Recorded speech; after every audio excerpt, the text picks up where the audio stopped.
Milhões de brasileiros não tem teto, não tem chão. Eu sou apenas mais um na multidão. Não vá pra grupo com minha calça, minha peita, minha lupa. Se canto rap aí, não se iluda lá. Tô vendo a cena, vai chover e o rio vai transbordar. E meu castelo de madeira vai alagar. Bem-vindo à cidade na periferia do capitalismo no mundo globalizado. Vivemos numa cidade fraturada. Eu não quero dizer que são duas cidades, é uma unidade, mas é uma unidade contraditória e fraturada, no sentido de que você tem uma cidade que é regida por uma regulação que coloca o mercado no centro. O modelo de vida urbano é baseado em uma enorme concentração de pessoas, atividades, riquezas, de coisas e objetos, de instrumentos, de meios e de pensamento. Tudo isso regido e determinado por uma só lei, a lei do mercado. A construção social do espaço urbano é reflexo dessa concentração, regida pelas leis do mercado e estruturalmente organizada de forma propositalmente desigual. Mas o pobre que trabalha ganha pouco e passa por. O filho rico quando chora, a mãe diz não chore não. Sim. Meu amor, vamos pro quarto assistir televisão. Ah, depois teu pai te leva pra passear de avião. Filho de pobre quando chora, leva logo uma porrada. A mãe começa gritando, cala a boca, Zé Buchada. Se você chorar de novo, eu lhe mato de cacetada. Mas o pobre que trabalha... Então são os pontos do território onde o capitalismo produz, né, a sua acumulação. São os pontos lógicos postos para acumulação, né? E eles também são muito bem abençoados por toda a gama de políticas urbanas, né? São as políticas urbanas que guiam, que direcionam para onde se deve colocar os excedentes nesse momento. Ele vai concentrando em alguns pontos do território, né, a sua acumulação. A acumulação onde é? No urbano. No rural também, mas concentra mais no urbano.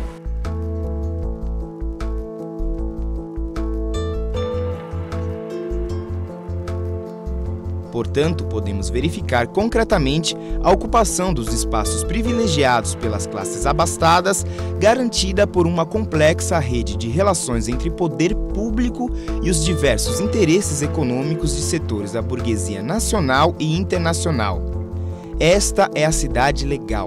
Falando da cidade legal, da cidade do mercado, da cidade oficial, da cidade que, se eu for para o campo do simbólico e ideológico, da cidade do espetáculo, da cidade da festa, não é? O que é a cidade da festa? É a cidade que você tem cafés, pessoas nas ruas, vitrines, você tem toda a infraestrutura, né? Iluminação pública, rede de drenagem, rede de água, rede de esgotos, não é? Você tem poda das árvores, você tem limpeza dos bueiros. Essa, então, é a cidade, não é?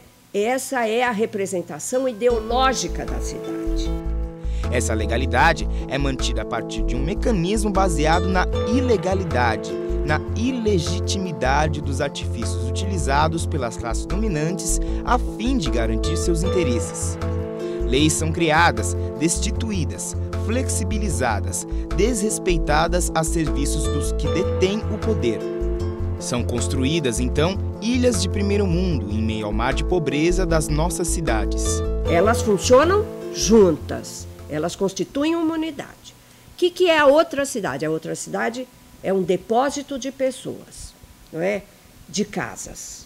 Ela não tem essa diversidade, ela não tem toda essa infraestrutura, ela não obedece à lei. Então, lei e mercado andam juntos. Essa ilegalidade é a condição humana desse trabalhador da cidade.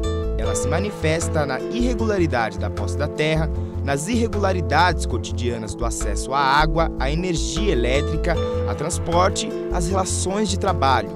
Essa ilegalidade é punida ou estimulada de acordo com os interesses efêmeros de forças sociais dominantes quando obrigadas a se relacionar com essa não-cidade. A população que não tem acesso nem ao público nem ao privado que fica nas chamadas, né, as denominadas pelo poder público, as invasões, as ocupações irregulares, ilegais, que não são reconhecidas, porque elas não são nem público e nem privado, né? Elas estabelecem internamente uma outra forma de viver, né? Então essa população que fica, né, fica fora, né, dessas formas legais de propriedade são considerados os ilegais da cidade, né? São os indesejáveis da cidade capitalista, né?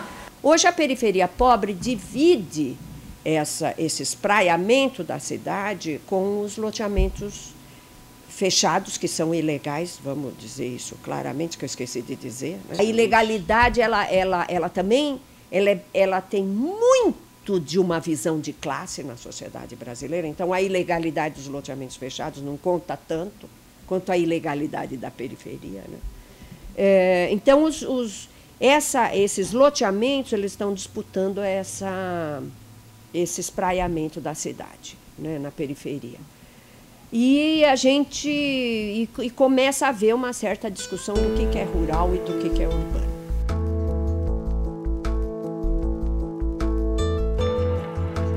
Na descrição desse dramático cenário, como se posiciona o principal sujeito dessa história, o trabalhador? Desce a corda, ou puxa a corda de vez. Quando vocês leem os textos do Marx, que Marx fala do Lucas, a gente vê que nessa época o Lucas era perfeitamente caracterizado. O Lucas vivia num gueto, eram profissões muito específicas e eram muito profissionais. Agora, o que é um Lucas numa situação como no Brasil? Precarização dos postos de trabalho, favelas, etc, etc. Quer dizer, onde é que terminou o Lucas, onde é que começa a classe trabalhadora propriamente dita? Quando as pessoas reduziam o conceito de classe trabalhadora a um proletariado produtivo urbano, né, confunde o núcleo operário dessa classe com o seu perfil de classe maior. O Marx trabalha o conceito de classe em diferentes níveis, pelas relações de produção, pelas formas de propriedade, né, que determinaria quase que um mapa de posição de classe no conjunto das relações econômicas e da propriedade. Mas o Marx também agrega aí a ação de classe, como é que uma classe, ao contrapor a outra classe, se bloca com uma classe. Nessa conformação do proletariado em luta contra a burguesia, a classe trabalhadora se forma daqueles que, não tendo mais nada a vender, vende a sua força de trabalho, que só tem sua força de trabalho para vender. Esse é o conceito mais amplo e simples de proletariado, né? Agora, a maneira como ela vende ou deixa de vender coloca esse setor de classe em diferentes setores desse proletariado. Num setor produtivo operário, no setor do Estado, ou não vende. É um cara que só tem a força de trabalho para vender e não consegue vender, né? Agora, no conjunto isso forma um proletariado. Agora, forma objetivamente, não politicamente. O que caracteriza o nosso momento é que esses setores não se veem como uma classe unitária. E interessante que se viam, né? Se você for pegar final da década de 70, quem que se considerava trabalhador e se aproximou de um projeto popular e que se aglutinou politicamente? Não era só o setor operário produtivo de ponta, era a partir desse setor, camponeses pobres, os trabalhadores assalariados, os sem terra, né? As massas urbanas empobrecidas, o funcionário público, né? Isso se conformava numa heterogeneidade de setores, uma homogeneidade política.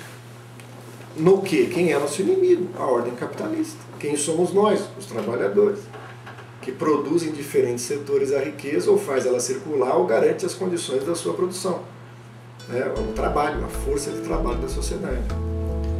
Se é verdade que a globalização é o processo de totalização do modo de produção capitalista no planeta, não há possibilidade de melhorias nas condições da vida do trabalhador sem que haja uma ruptura radical com esse sistema. Tal ruptura só é possível a partir da capacidade de mobilização e de ação transformadora da classe trabalhadora na medida em que se estabeleça um projeto que contraponha a sociedade capitalista. Por que, em uma situação tão desfavorável, o trabalhador não vislumbra nenhuma possibilidade de mudança? Segundo Milton Santos, são dois os eixos centrais que conduzem a essa condição. Mesmo que de forma muito desigual e precarizada, a economia urbana, principalmente a informal, e as políticas assistencialistas de ONGs e do poder público garantem que boa parte da população tenha o mínimo de condições e liberdade para consumir. Há de se contar também com amplas estruturas de enquadramento socioculturais destinadas a conter pela persuasão ou pela força os ímpetos de ação dos que se situam nas camadas mais pobres. Podemos citar como principais agentes desse enquadramento algumas instituições que pedagogicamente disseminam padrões hegemônicos de dominação: a família, a igreja, as redes de comunicação e ensino, a polícia. Todas elas constroem cotidianamente um padrão de comportamento baseado no individualismo, no consumismo e no conformismo, além de estabelecer sistematicamente a ideia de que o mundo é assim, sempre foi assim e sempre será.